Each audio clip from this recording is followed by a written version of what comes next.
નમસ્કાર. આજે આપણે ભારતીય અર્થતંત્રના એક એવા શક્તિશાળી એન્જિનની વાત કરવાના છીએ જેણે કરોડો લોકોના જીવનની દિશા જ બદલી નાખી, અને એ વિષય છે સ્થળાંતર.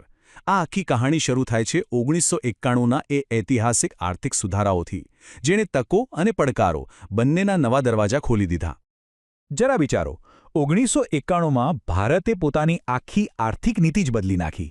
દરવાજા ખુલ્લી ગયા અને જાણે તકોનું પૂર આવ્યું. આજે ઉદારીકરણ, ખાનગીકરણ અને વૈશ્વિકીકરણ થયું ને, એનાથી દેશમાં વિકાસની એવી જોરદાર લહેર આવી કે એ લહેર જ લાખો લોકોને એમના ગામડાઓમાંથી ખેંચીને મોટા શહેરો તરફ લઈ આવી. શેના માટે? એક સારી જિંદગીની આશામાં. તો આપણે સ્થળાંતર શબ્દ બોલીએ છીએ, પણ એનો સાચો અર્થ શું છે? શું એનો મતલબ ખાલી એક જગ્યાએથી બીજી જગ્યાએ જવું છે? ના, બિલકુલ નહીં. અહીં સૌથી મહત્વનો શબ્દ છે કાયમી વસવાટ. આ કોઈ રજા ગાળવા જવાની વાત નથી. આ તો એક એવો મોટો નિર્ણય છે જે વ્યક્તિનું આખું ભવિષ્ય નક્કી કરે છે. એમ સમજો કે આ એક નવી જિંદગીની શરૂઆત છે. જુઓ, સ્થળાંતર વિષય ઘણો મોટો અને થોડો ગૂંચવણભર્યો છે, એટલે એને બરાબર સમજવા માટે ચાલો આપણે એને પહેલા નાના નાના ભાગોમાં વહેંચી દઈએ, જેથી આખો ખ્યાલ એકદમ સ્પષ્ટ થઈ જાય અને સહેલાઈથી સમજાઈ જાય. સ્થળાંતરના મુખ્યત્વે બે પ્રકાર છે, એ પણ સ્થળના આધારે. પહેલું છે આંતરિક સ્થળાંતર, એટલે કે દેશની સરહદની અંદર જ એક જગ્યાથી બીજી જગ્યાએ જવું. દાખલા તરીકે ગુજરાતમાંથી કોઈ મહારાષ્ટ્ર જાય. અને બીજું છે આંતરરાષ્ટ્રીય સ્થળાંતર. આમાં વ્યક્તિ દેશની સરહદ ઓળંગીને બીજા દેશમાં જાય છે, જેમ કે ભારતથી કેનેડા. પણ લોકો ઘર છોડે છે શું કામ? આની પાછળ છે ને બે મોટા બળ કામ કરે છે.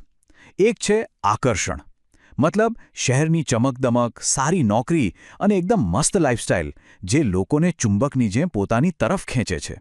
અને બીજું છે અપાકર્ષણ, એટલે કે ગામડામાં તકો જ નથી, ગરીબી છે, સુવિધાઓ નથી. આ બધું લોકોને ત્યાંથી ધક્કો મારીને બહાર કાઢે છે. એટલે સમજો કે એક બાજુ ખેંચાણ છે તો બીજી બાજુ મજબૂરી છે.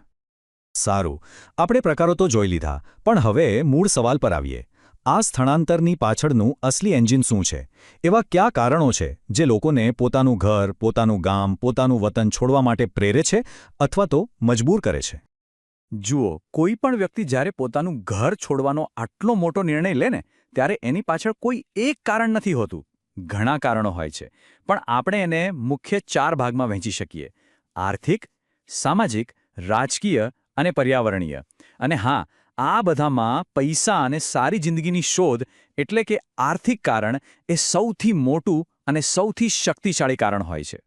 હવે આર્થિક કારણોનો મતલબ ખાલી નોકરી શોધવી એટલું જ નથી. એના ઘણા પાસા છે, જેમ કે કોઈની નોકરીમાં બદલી થાય છે, કોઈ ખાણમાં કામ કરવા માટે જાય છે, કોઈ યુવાન સારા અભ્યાસ માટે મોટા શહેરમાં જાય છે, તો કોઈ પરિવારના સભ્યની સારી સારવાર માટે જાય છે. અને ઘણીવાર તો આખા પરિવારની એક પ્લાનિંગ હોય છે કે ભાઈ એક જણ બહાર જઈને કમાશે અને ઘર ચલાવશે. આનું એકદમ સરસ ઉદાહરણ આપણને આંતરરાષ્ટ્રીય સ્તરે જોવા મળે છે. તમે જુઓ, યુએઈ, ઓસ્ટ્રેલિયા, કેનેડા, આ દેશો પાસે કુદરતી સંપત્તિનો ભંડાર છે, પણ એને બહાર કાઢવા અને વાપરવા માટે કુશળ લોકો નથી. એટલે એ લોકો ભારત જેવા દેશોમાંથી એન્જિનિયરો અને કામદારોને બોલાવે છે. આ તો સીધો માંગ અને પુરવઠાનો ખેલ છે. પૈસા સિવાય પણ બીજા કારણો છે જે લોકોને ઘર છોડવા માટે મજબૂર કરે છે. આપણા સમાજમાં લગ્ન પછી દીકરી સાસરે જાય, એ પણ એક પ્રકારનું સામાજિક સ્થળાંતર જ છે. તો બીજી બાજુ ઘણા યુવાનો ગામડાની જૂની પરંપરાઓથી દૂર ભાગીને આધુનિક જીવન જીવવા શહેરોમાં આવે છે. અને હા, આપણે એ લોકોને પણ ન ભૂલવા જોઈએ જેમને યુદ્ધ અને અશાંતિના કારણે પોતાનું બધું જ છોડીને જીવ બચાવવા માટે ભાગવું પડે છે. અને ક્યારેક સ્થળાંતર આપણી પસંદગી નથી હોતી, પણ એક મજબૂરી બની જાય છે. જરા કલ્પના કરો કે તમારા ગામમાંથી એક મોટો હાઈવે નીકળવાનો છે, અથવા સરદાર સરોવર જેવો કોઈ મોટો ડેમ બનવાનો છે. સરકાર તમારી જમીન લઈ લે છે અને તમને ત્યાંથી જવું જ પડે છે. આને વિકાસ પ્રેરિત સ્થળાંતર કહેવાય છે. फ्रेंड्स, इस वीडियो को पूरा देखने के लिए आज ही फ्लेक्सी टीचर ऐप सब्सक्राइब करें, जहां आपको मिलेंगे animated videos, digital books, text book solutions, notes, DPP और क्विज. और हाँ, flexi teacher app mobile, TV और कंप्यूटर पर अवेलेबल है. और अगर आपके पास इंटरनेट नहीं है तो तुरंत ऑफलाइन सेट टॉप बॉक्स के लिए संपर्क करें. Flexi teacher, the one you needed.